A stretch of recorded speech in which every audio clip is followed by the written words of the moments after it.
आज सकाळी आमची रूम सगळी पाण्याने भरली होती. ते झालं कसं काय सांगतो चला. नमस्कार, मी करण. सकाळ सकाळी आम्ही झोपेतून उठून बघतो तर काय सगळ्या रूम मध्ये पाणीच पाणी झालेलं होतं. ते झालं असं की बेसिंगचा नळ चालू राहिल्यामुळे अख्ख्या रूम मध्ये पाणीच पाणी झालं होतं. ते साफ वगैरे करून मी निघालो मित्राला सोडण्यासाठी स्वारगेटला. खाली येऊन बघतो तर काय काल सगळ्या भाऊला आपण कॉलेजला घेऊन नाही गेल्यामुळे सगळ्या भाऊने आपला घोडा सगळ्या घाण करून टाकला होता. नंतर ते सगळे साफ वगैरे करून आम्ही निघालो स्वारगेटला. आता पुणे सिटी म्हणल्यावर आणि ट्रॅफिक नाही असं कधी होईल का?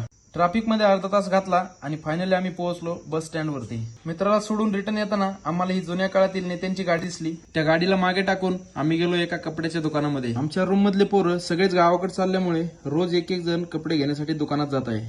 पुण्यात जर तुम्हाला या मामांकडून वाचायचं असेल तर तुम्हाला तुमच्या गाडीचे डॉक्युमेंट आणि ट्रॅफिक रूल पाळावेच लागतील. नाहीतर पकडल्याच्या नंतर 500 किंवा 1000 रुपयाला चुना लागलाच म्हणून समजायचं. नंतर रात्री गाडीमध्ये थोडं पेट्रोल टाकून आजच्या दिवसाचा शेवट केला. धन्यवाद.